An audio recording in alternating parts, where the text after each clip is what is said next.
El Grupo Independiente, como ven en pantalla, es un grupo de inversiones con más de 14 años de trayectoria y actualmente con 250 millones de dólares bajo asesoría de administración. El grupo está liderado por Gamnick Multifamily Office, como ven por la izquierda, que está dedicado a asesorar familias en cómo cuidar y hacer crecer su patrimonio en el largo plazo, invirtiendo en los Estados Unidos. Luego Independiente SAF, que administra fondos mutuos con la misma filosofía de inversión para más de 900 partícipes. Independiente SAF es una de las 14 administradoras reguladas por la SMB. Y finalmente, Flip Inversiones, que fue nuestro canal digital para invertir en los fondos mutuos Independiente SAF, donde se puede hacer a través de la web y aplicación móvil, con el objetivo de hacer mucho más accesible y fácil las inversiones. Nuestro propósito es ayudar a que la gente esté tranquila con sus decisiones de inversión y por eso buscamos estar cerca. Nuestro objetivo actualmente es hacernos conocidos y por eso, en línea con ese objetivo, hacemos estos esfuerzos para llegar más a ustedes y uno de esos esfuerzos es este webinar en donde repasamos los resultados del mes para nuestros fondos y tratamos de explicar con una coyuntura que pasó en el mes para explicar los resultados. Sin más, les presento al equipo de inversiones liderado por Yuli Huguet para la presentación. Hola a todos, buenos días. Muchas gracias por estar aquí. En esta ocasión vamos a revisar los resultados de nuestros fondos, vamos a ver también qué pasó en el mes, después vamos a hablar sobre la crisis bancaria que se desató durante el mes y al final cuál es nuestra estrategia frente a situaciones como estas y qué esperamos y qué recomendamos en adelante. Este mes, marzo, ha sido bastante particular por la cantidad de noticias que han movido el mercado. Sin embargo, ahora vamos a ver que esto solo ha causado incertidumbre. Vamos a ver que este tema con los bancos han sido casos puntuales y a pesar de que las noticias pueda que nos hayan asustado, vamos a ver exactamente qué pasó para entender perfectamente la situación. Y después va a quedar abierta a preguntas para poder contestar cualquier duda que tengan. Entonces, para las personas que recién nos acompañan, primero vamos a ver los resultados de nuestros fondos mutuos. Nosotros actualmente tenemos dos fondos mutuos ofrecidos al público. Tenemos nuestro fondo mutuo independiente PMG y nuestro fondo mutuo independiente agresivo.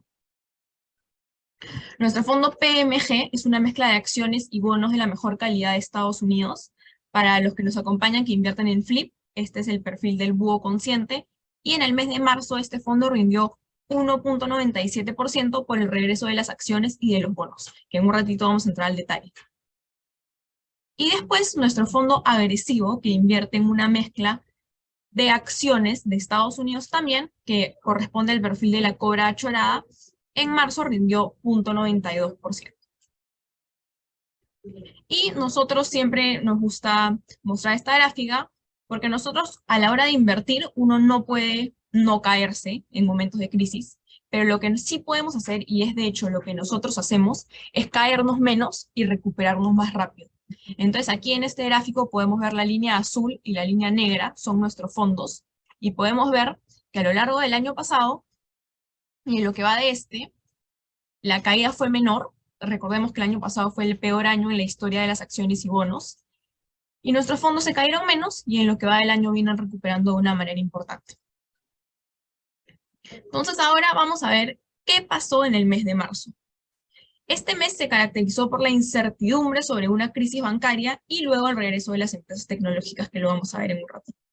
Entonces, el mes inicia con la publicación del dato de inflación en 6%. De hecho, ahorita en la mañana se ha reportado el dato de inflación de marzo, que ha salido en 5%. Entonces, esto nos demuestra que la desaceleración en la inflación es clara. En febrero la inflación salió en 6% año a año y hoy día la de marzo ha salido en 5%. Después empieza la incertidumbre sobre una crisis bancaria. Se anuncia el quiebre de Silicon Valley Bank y después se empieza a desatar una inestabilidad en Credit Suisse, que es un banco muy grande internacional. Después se publica la data final del PBI, que salió en 2.6%. Esto lo que nos indica es que no hay recesión económica. Y finalmente el regreso de las acciones tecnológicas, que en el primer trimestre del año, en estos 3 meses, han crecido en 22%. Este conjunto de acontecimientos lo que hace es que el mercado de acciones de Estados Unidos rinda en marzo 3.71%. Entonces ahora vamos a entrar al tema más importante y seguramente algo que todos quieren escuchar, que es ¿qué pasó con esta crisis bancaria en marzo? A lo largo de marzo, varios bancos regionales e internacionales tuvieron problemas. En Estados Unidos, 3 bancos, Silicon Valley Bank, Signature Bank y First Republic Bank, tuvieron problemas de liquidez.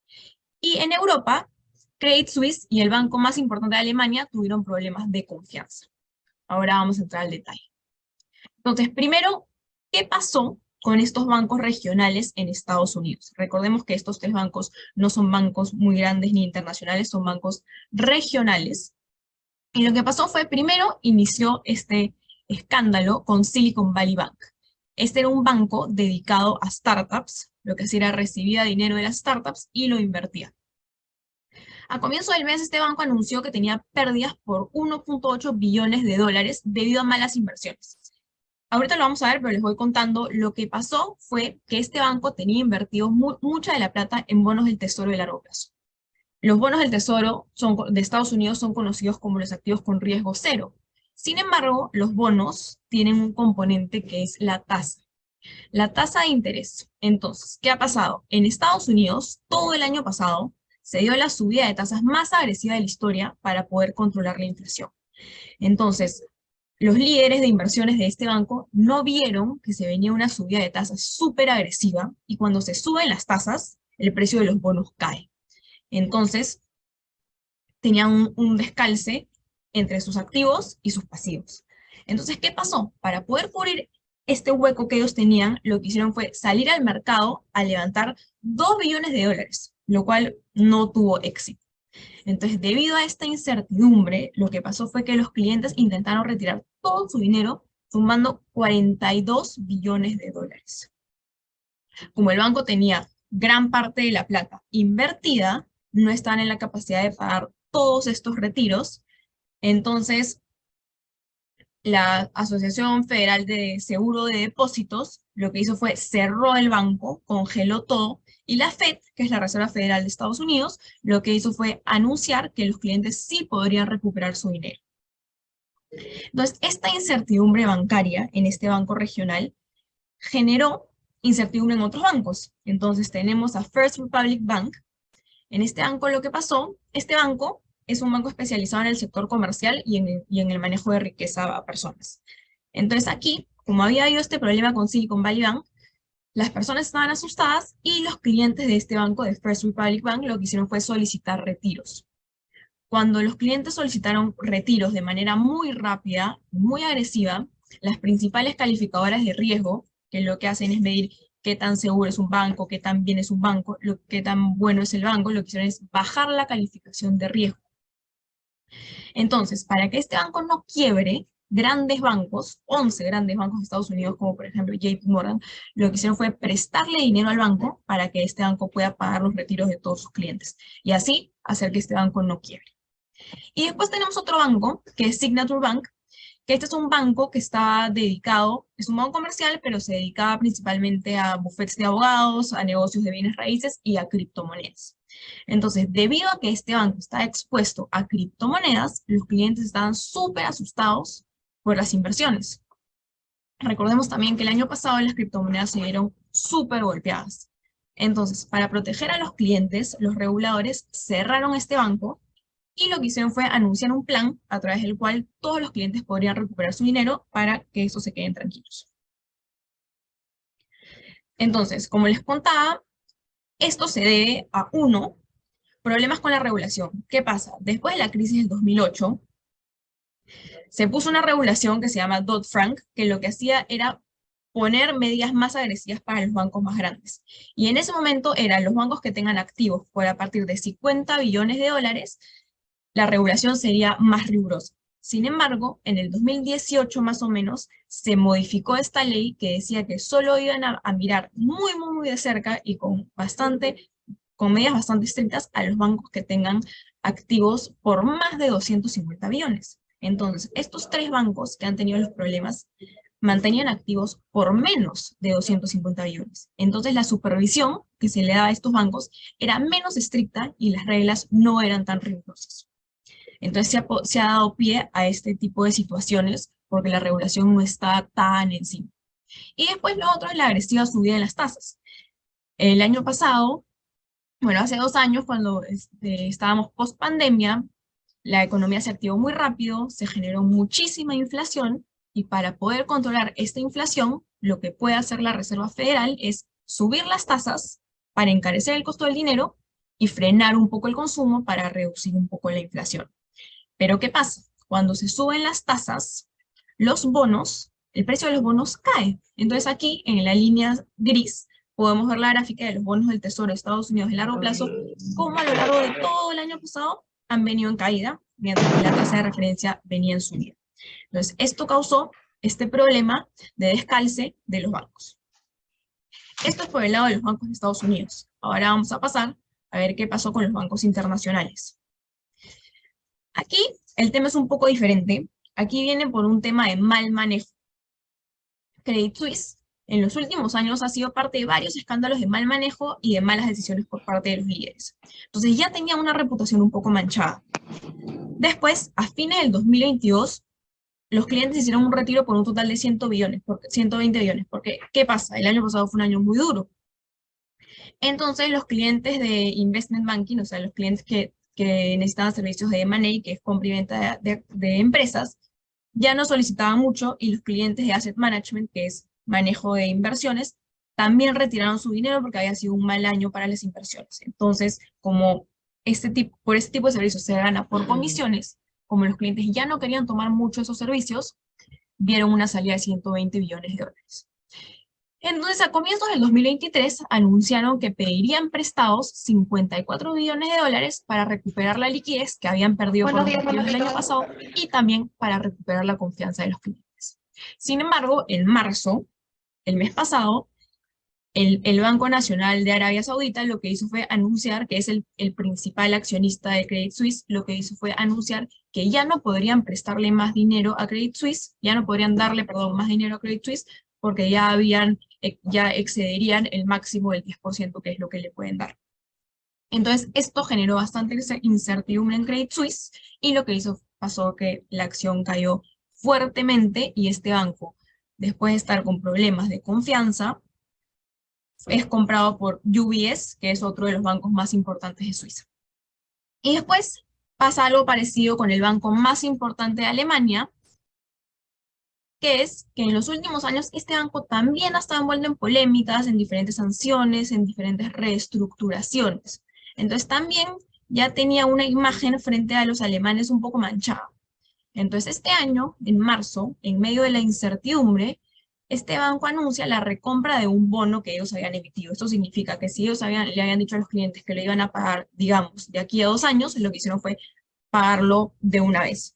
Esto normalmente lo que indica es la solidez del banco, porque el banco tiene los medios en este momento para pagarte y te dice, no te preocupes, si ya no esperes tanto tiempo, te lo puedo pagar ahora.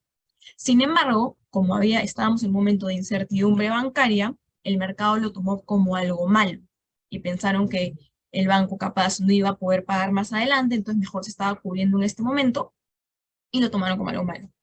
Entonces, ¿qué pasó? Hay unos instrumentos que te protegen en caso de quiebra. Estos instrumentos empezaron a encarecer. Entonces, esto significa que ahora era más caro asegurarse frente a impago. Impago es que no te paguen lo que se ha pactado. Entonces, esta incertidumbre y este encarecimiento en estos seguros lo que hizo es generar una venta masiva de acciones y la caída del precio de manera muy fuerte. Entonces, lo que todos queremos saber, ¿esta situación podría significar un riesgo sistémico? La buena noticia es que no, y vamos a ver por qué. La primera razón es que estos casos, de los 5 que hemos hablado, han sido casos específicos que no han creado un efecto contagio. ¿Y por qué no? Primero veamos el caso de los bancos grandes, como por ejemplo JP Morgan, Goldman Sachs. Estos no tienen problemas, porque como hemos visto antes, para las personas que nos acompañan hace varias reuniones, la economía de Estados Unidos está sólida. La tasa de desempleo está en mínimos históricos, nunca se ha visto tan baja como está ahora. Entonces esto lo que hace es que los clientes a los cuales se les ha dado préstamos, tanto personas como empresas, puedan pagar sus deudas. Entonces los bancos están haciendo su negocio de la manera correcta. Ellos prestan y las personas y las empresas pueden pagar. Entonces los flujos están funcionando de manera correcta. Después, ¿qué pasa con los bancos chicos? Que son los que hemos visto que han tenido los problemas. La gran mayoría está bien, salvo algunos, que son los que nosotros hemos visto. ¿Y qué pasa? Como hemos visto, Silicon Valley Bank era un banco dedicado a startups. Y Signature Bank era un banco que tenía inversiones en criptomonedas. Entonces, estos bancos han nacido por el exceso de dinero. Cuando ya cubrimos todas nuestras necesidades, ¿qué más hacemos? No solo un poquito de plata, capaz invierto en una startup, o no solo un poquito de plata, capaz puedo invertir en criptomonedas si me parecen divertidas. Entonces, esto ha sido algo que ha crecido por el exceso. Y estos son bancos que son relativamente nuevos. Tienen 20, 25, 30 años por ahí. Entonces son bancos que han nacido en situaciones de tasas bajas. Y sus líderes no han tenido experiencia en escenarios de tasas altas. Entonces, como veíamos, el año pasado, la subida de tasas más alta de la historia, la caída de bonos más fuerte de la historia, y sus líderes no previeron esto. Entonces cometieron errores de principiantes, que fue no ver esta subida de tasas. Esto calzó el descalce que hablábamos entre sus depósitos y colocaciones, pero como vemos, es un tema de liderazgo, es un tema de falta de experiencia y es un tema que se dio en estos casos puntuales. Entonces, no es un riesgo sistémico tampoco entre los bancos chicos. Ahora, entonces, ¿cuál fue el catalizador de toda esta situación? ¿Por qué se desató tan rápido? ¿Por qué hubo salida de dinero tan rápido? Porque había un factor que no todos los bancos vieron, o capaz ninguno lo vio, que es el acceso a la tecnología que tenemos hoy en día. Pasó bastante que los clientes por Twitter comentaban, este banco parece que va a quebrar, esto, hay problemas. Entonces al toque con un clic, las personas le dan like, las personas comentan y después las personas se van a su celular, piden una transferencia y sacan su plata del banco. Y así como lo hizo una persona, lo hicieron millones de personas. Entonces esto causó la salida de plata más grande de toda la historia en un solo día. Y también ¿esto qué va a dejar? En el futuro es muy probable que el sistema va a cambiar las regulaciones, porque como veíamos, solamente se hace una revisión bastante estricta y rigurosa a los bancos muy grandes. Entonces, esto lo que nos deja es un precedente de que tiene que regularse de manera muy estricta a todos los bancos. También por qué más esta no es un riesgo sistémico, porque la Fed, como vimos, la Fed es el banco central de Estados Unidos, este respalda a los clientes y lo que hizo fue salió a dar la cara y a permitir que todos los clientes recuperen su dinero. Y finalmente el gobierno de Estados Unidos, que como hemos visto antes también, es un país en el que está diseñado para funcionar, reacciona rápido con respuestas efectivas. Entonces, todo este conjunto, ¿qué es lo que hace? Hace que se disipe la incertidumbre, tanto por la economía, por el buen manejo de la Fed y el gobierno, de que estos son casos puntuales, de que los bancos grandes están sanos, de que el desempleo está bien. Lo que hace es que se disipe la incertidumbre y que el mes sea un mes de rendimiento positivo, en el que las acciones de Estados Unidos rindieron 3.7%. Entonces ahora vamos a ver este evento, ¿qué nos deja? ¿Y cuál es nuestra estrategia? Primero, aquí podemos ver cómo se ha movido el mercado de acciones de Estados Unidos en el primer trimestre del año. En enero tuvimos un mes muy bueno de rendimiento del 6%, luego acuérdense del peor año de rendimiento de las acciones y de los bonos de Estados Unidos, el año cerró en menos 18%, y en enero se recuperó un tercio de esa caída. Luego en febrero el mercado cayó 2.5%, pero veamos en marzo se ha recuperado el total de la caída de febrero. Entonces, ¿esto qué nos deja? Ser disciplinados con nuestras inversiones, no especular y mantenernos invertidos. Imagínense que en febrero, perdón, nos hubiéramos asustado y hubiéramos salido del mercado. Miren todo lo que nos hubiéramos perdido en marzo. Entonces, es importante ser disciplinados y mantenernos invertidos. Pero claro, capaz ustedes se preguntan, pero si me asusto, ¿qué hago? ¿Cómo hago para poder mantenerme invertido y estar cómodo? No se preocupen. ¿Cómo hacerlo? ¿Cómo invertimos para estar tranquilos? Hacerlo en el mejor mercado, que es el mercado de Estados Unidos. ¿Por qué es el mejor? Porque es el más líquido, es el que más participantes tiene, es el más profundo y es el más eficiente, porque refleja realmente lo que ha pasado, lo que pasa en la economía. Y lo podemos ver con el ejemplo de marzo. Cuando había toda esta incertidumbre, el mercado cae, pero cuando todo esto se disipa, se sale a decir que no es un efecto contagio, que son casos particulares, el mercado regresa y termina siendo un mes rendimiento positivo. Entonces, el mercado de Estados Unidos es uno que funciona. Después solo en dólares, porque es la moneda más fuerte del mundo. ¿Y cómo hacerlo? Diversificar la inversión.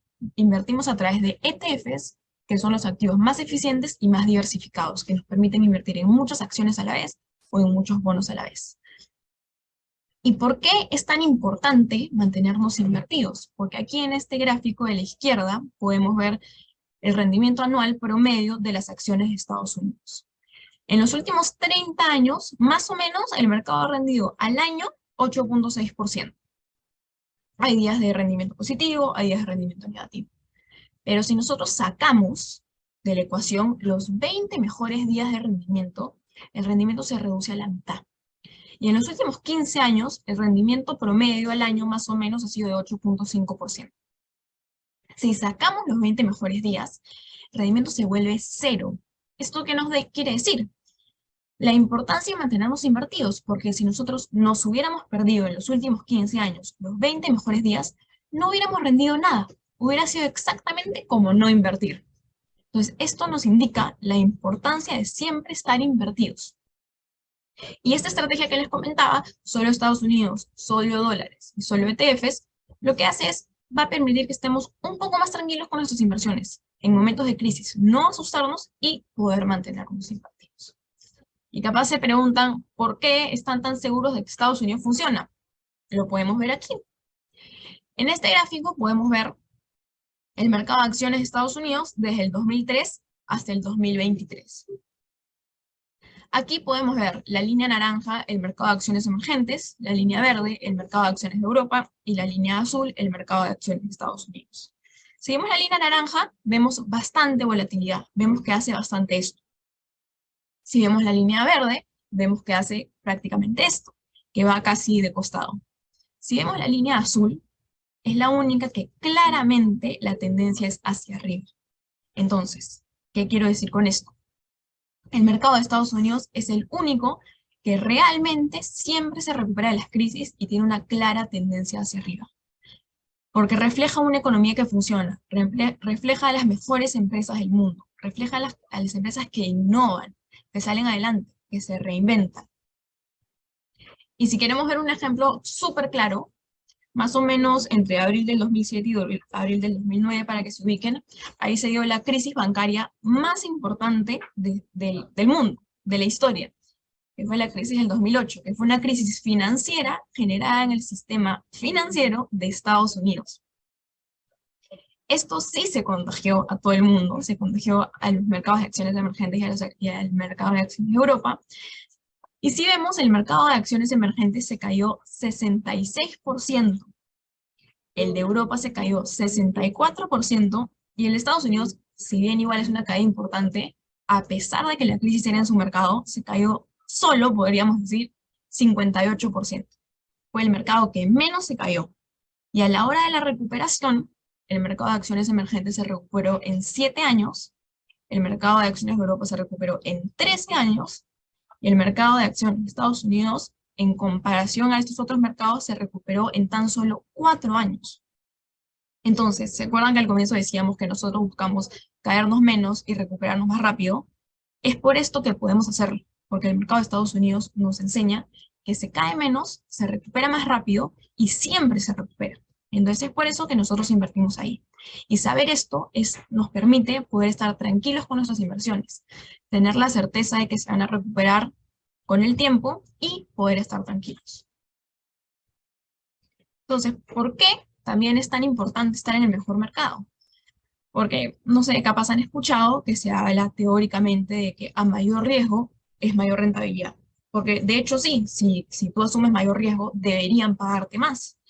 Pero hay un factor que a veces no se incluye, que es el tema de las emociones. El tema de que somos humanos y al ver nuestra plata, y capaz son nuestros ahorros de toda la vida, o nuestro fuerte trabajo, y vemos que nuestro dinero pierde valor, de todas maneras vamos a sentir algo, de todas maneras nos vamos a asustar.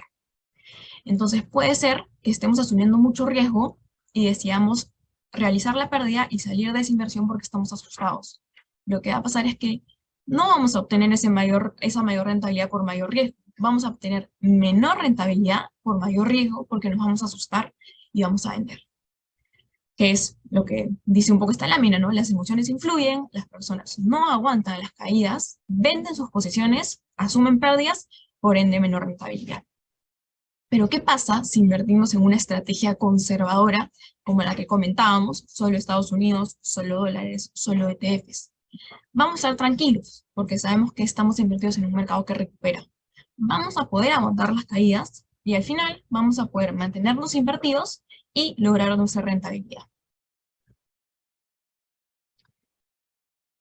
Y para terminar, vamos a ver qué expectativas tenemos para la economía. Esperamos que la inflación continúe desacelerándose, que de hecho ahorita salió la inflación y ha salido en 5%, el mes pasado fue de 6%, entonces sí, la inflación, perdón, se está desacelerando.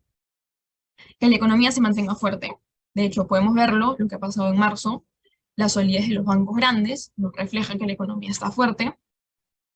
Después, que la FED esté cerca del final de la subida de tasas, esto se va a ir viendo a medida que reduzca la inflación, la FED va a poder estar cerca del final de la subida de tasas y, como vimos, la situación de los bancos no es un riesgo sistémico. Si quieren seguir en la economía y ver algunos datos importantes, bueno, luego pueden revisar el reporte de inflación del día de hoy, pueden ver el reporte del sentimiento del consumidor en un par de días, al final del mes va a salir el crecimiento económico para el primer trimestre del año, y pueden ver también cómo se está manteniendo el consumo. Esto con respecto a la economía. Con respecto al mercado, se sigue hablando sobre esta posible recesión económica, entonces vamos a ponernos en dos escenarios para poder estar tranquilos. ¿Qué pasa si no hay recesión económica? Los datos económicos esperamos que continúen confirmando que se está controlando la inflación sin generar una recesión. Porque recordemos que este miedo a una recesión económica se debe a la fuerte subida de tasas. Lo que tiene como objetivo la subida de tasas es frenar un poco la economía para poder reducir la inflación. Sin embargo, si a la Reserva Federal se le pasa la mano y la subida de tasas es más agresiva de lo que el mercado puede aguantar, de lo que la economía, perdón, puede aguantar, podría generarse una recesión económica. Si no es así, si la Fed lo hace bien y se controla la inflación sin generar una recesión, se va a reducir la incertidumbre de esta recesión entre los inversionistas y esto va a generar que se mejoren las expectativas. Recordemos también que el mercado de acciones funciona por las expectativas que se tienen sobre qué va a pasar en el futuro. Entonces, si las expectativas mejoran, el mercado de acciones se va a recuperar y con el freno de la subida de tasas, el precio de los bonos se va a estabilizar. Solo para tener una idea en la cabeza, la caída actual empezó el 3 de enero del 2022 y vamos al día de ayer 463 días de caída y la caída hasta el cierre de ayer era de 14.6%. Las caídas de más o menos 20%, porque el año pasado el mercado cerró en menos 18%, se recuperan aproximadamente en 7 meses. Entonces, no podemos predecir cuándo va a terminar la caída, pero lo que sí podemos ver es cómo ha sido a lo largo de la historia y las caídas de más o menos 20% han recuperado en 7 meses. Entonces es como una idea que podríamos tener de cuánto podría más o menos demorar en recuperar esta caída en la que estamos actualmente. Ahora, ¿qué pasa si hay recesión económica? Esto que hay mucho miedo. Si hay recesión económica, la Reserva Federal, que es como el Banco Central de Estados Unidos, lo que puede hacer es, ahorita está subiendo la tasa para controlar la inflación. Pero si se genera una recesión económica, lo que puede hacer es bajar la tasa para ahora incentivar el consumo. Ahorita lo que está buscando es reducir el consumo. Pero si hay una recesión, lo que puede hacer es bajar la tasa para incentivar el consumo. Esto lo que hace es reducir el costo del dinero. Ahora endeudarse va a ser mucho más barato. Entonces las personas van a querer pedir préstamos para comprarse una casa, para comprarse un carro o lo que quisieran. Con la bajada de tasas, sube el precio de los bonos, porque recordemos que funcionan de manera inversa. A mayor tasa, cae el precio de los bonos. A menor tasa, sube el precio de los bonos. Y esto hace que se incentive el consumo y la inversión. Y por el lado del mercado de acciones, cuando la economía es reactivada por el consumo, sube el precio de las acciones. Entonces, si hay recesión económica, la Fed estimula, los bonos regresan y luego, con la estabilización de las expectativas y la economía reactivada, el precio de las acciones regresa. Y esto lo podemos ver en este gráfico que vemos aquí a la derecha, lo que veíamos hace un ratito también, que el mercado tanto de acciones como de bonos de Estados Unidos siempre va hacia arriba. A pesar de las crisis, a pesar de las recesiones, recordemos en el 2020 el mercado de acciones tuvo una caída de 30%, ya la recuperó totalmente. Así que este mercado funciona y se recupera. Y finalmente, ¿qué recomendamos? Recomendamos mantener la disciplina y no dejar que nuestras emociones influyan, o en todo caso, tratar. ¿Y cómo hacerlo? Invirtiendo en una estrategia de inversión de largo plazo, mantenernos invertidos. ¿Cómo? Solo en Estados Unidos, porque es el mercado más eficiente y profundo y líquido. En dólares, por lo mismo, es la moneda más líquida. Solo en ETFs, que nos permiten diversificar la inversión y mantener un manejo pasivo en el largo plazo, que es mantenernos invertidos. ¿Por qué hacerlo así? Para justamente mantenernos invertidos en una estrategia conservadora que se caiga menos, para que nuestras emociones no influyan y podamos estar invertidos y así estar tranquilos, rendir más, hacer a menor riesgo, mayor rentabilidad y, si nos sentimos cómodos, aprovechar oportunidades de mercado, que es cuando el mercado se cae y nos da la oportunidad de comprar buenos activos con descuento, comprar un poquito más. Y eso es todo por la presentación de hoy. Ahora queda totalmente abierta a todas las preguntas que puedan tener. Hola, ¿qué tal? Buenos días. ¿Qué tal, Renzo? Soy Buenos Re- días. Tengo una pequeña consulta y yo sé que, digamos, es un poco extraña, pero, digamos, es un rumor que ha estado circulando bastante en redes sociales y crea un poco de incertidumbre, ¿no? Se habla mucho de que Estados Unidos en este momento está en un nivel de sobreendeudamiento muy alto y hay muchos bloques económicos y países interesados en tratar de dejar de depender del dólar como moneda de refugio, ¿no? Como moneda de conservación de valor de forma internacional. Se escucha esto en el sudeste asiático, algunos países árabes, los BRICS, ¿no? ¿Qué opinan al respecto? Yo creo en realidad que es más noticias sensacionalistas que una realidad, pero sería interesante escuchar su opinión experta. Hola Renzo. Sí, efectivamente, yo concuerdo contigo. Para el caso si partimos de la moneda, una moneda para que pueda tener éxito como lo tiene el dólar, parte de la confianza. Eh, y creo que han habido ejemplos como el euro, ¿no? Que a lo largo de los años tampoco ha podido eh, ser más fuerte que el dólar. ¿Y el dólar por qué genera esa confianza? Porque finalmente Estados Unidos es el sujeto de crédito más grande del mundo, ¿no? Tiene un modelo económico, como hemos visto a lo largo de la presentación, tiene un modelo económico que funciona, tiene empresas que se renuevan, que innovan. Sus empresas siguen siendo las líderes del mundo. No tienes empresas, las principales empresas del mundo no son ni europeas, ni asiáticas, ni de ningún lado que no sea Estados Unidos. Y eso te marca una gran diferencia y eso es lo que hace que al final, por este modelo de transparencia, si lo comparas, por ejemplo, hay gente que ha estado hablando del yuan y es una de las discusiones que han habido, ¿no? Que podría ser la siguiente. No creo que simplemente ya por modelo, por transparencia de China versus Estados Unidos, que Eso sí sea sería algo que vaya a prosperar, ¿no? Entonces, al final no existen activos, otro activo que pueda absorber tanto como absorbe el dólar alrededor del mundo. No hay otro activo que pueda absorberlo, ni otra curva que pueda ser tan líquida como la americana, la curva de bonos, que es la que sirve de refugio cuando pasan se pasan momentos de crisis en el mundo. Sigue siendo el lugar de refugio Estados Unidos. Es muy complicado que lo puedas quitar en el corto plazo, básicamente por el tema del modelo, la apertura y que funciona. O sea, al final hay gente que dice, no, estos son proveedores importantes de Estados Unidos, pero la demanda viene de ahí también. Y al final todos los precios se cotizan en dólares, ¿no? Existe simplemente este momento que surge a partir de la guerra de Ucrania y Rusia, donde Rusia ha hecho este tema con China, pero la razón es principalmente esa.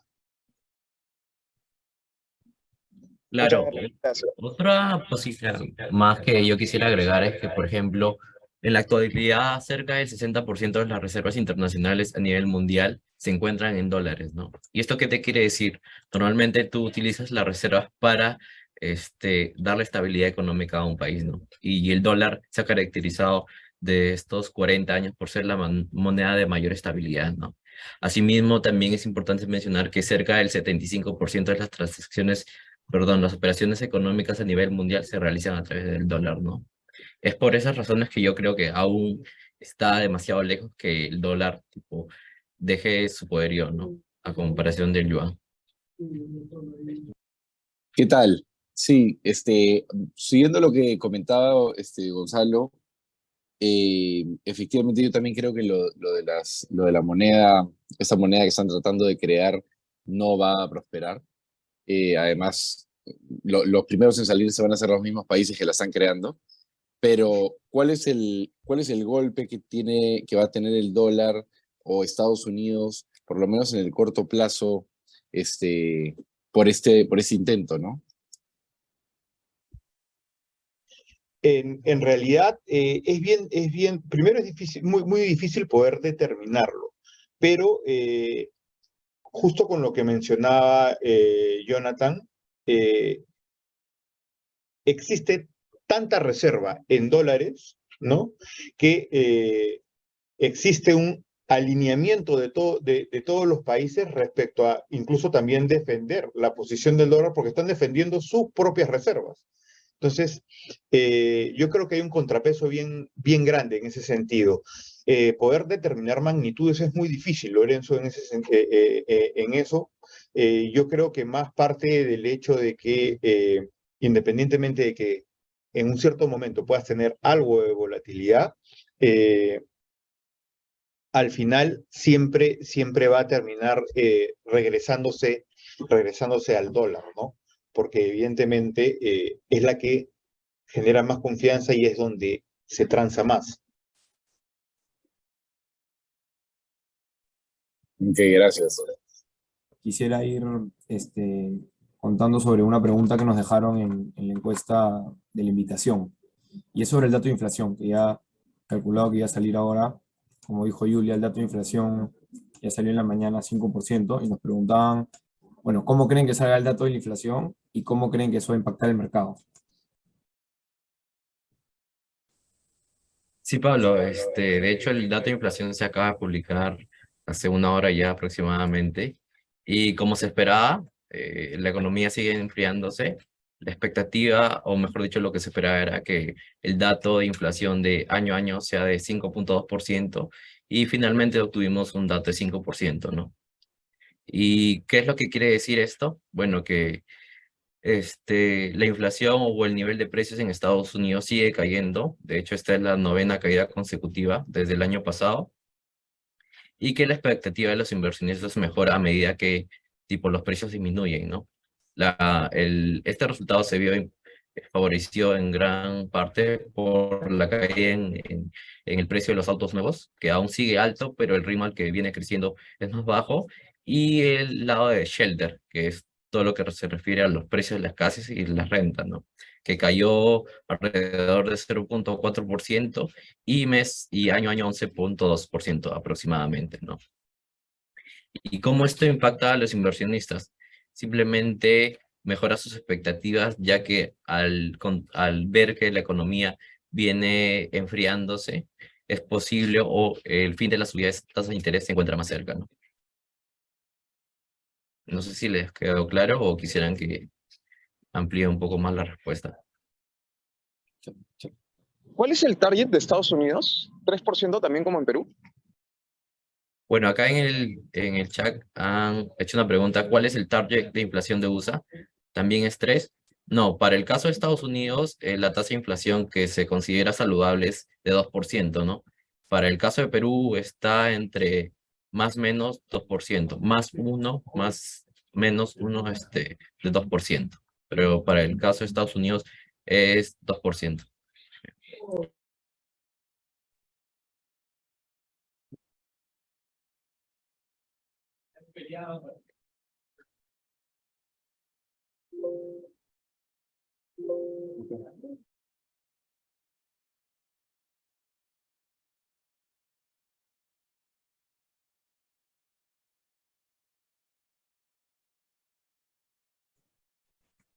¿Alguna otra pregunta que puedan tener?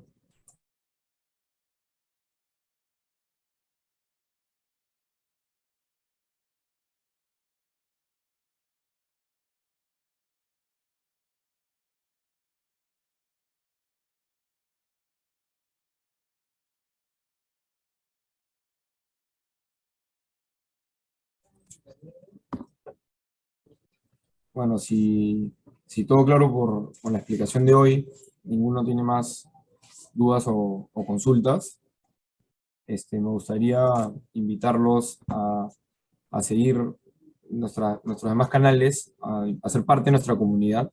Ahorita Johnny va a mandar un link al chat en donde pueden acceder a nuestros diferentes canales, en diferentes formatos, donde compartimos información, para que puedan estar al tanto de las invitaciones a estos webinars que hacemos y que puedan conocer todo lo demás que también fabricamos y queremos compartir con ustedes. Entonces, pueden acceder al link por aquí. Ahí está. Ahí está en el chat. A través de ese link lo copian, lo pegan donde quieran, lo guardan y lo pueden compartir con quien quieran. Ahí tienen acceso a todos nuestros canales. Yo también quisiera aprovechar para comentarles que nuestros fondos también hemos hecho una reducción en el mínimo de tenencia y de poder invertir. Ahora se puede, antes eran $500, ahora se puede entrar desde $100, ¿no? Es para mantener o para rescatar o suscribir desde $100. Eso lo hacemos básicamente porque somos unos convencidos de que hay que democratizar el tema de las inversiones en el Perú y intentar dar toda la ayuda posible para que la gente pueda acceder a ahorrar e invertir, ¿no? Entonces, bien alineado a nuestro propósito de ayudar a que estén tranquilos con sus decisiones de inversión, también hemos hecho eso para poder bajar la valla y poder dar acceso a un mercado, al mercado más importante que existe, que es el americano.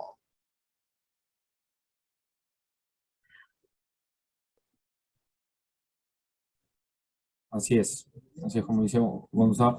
Y siempre recuerden que estamos a su disposición para resolver cualquier duda o consulta, o si necesitan ayuda en cualquier parte del proceso de inversión, tanto con nosotros como con quien ustedes lo están haciendo. Entonces, nada, les agradecemos mucho por conectarse. Que tengan muy buen día, muy buena semana y ya nos vemos en la próxima reunión. Gracias a todos. Gracias. Gracias a todos, buen día. Gracias.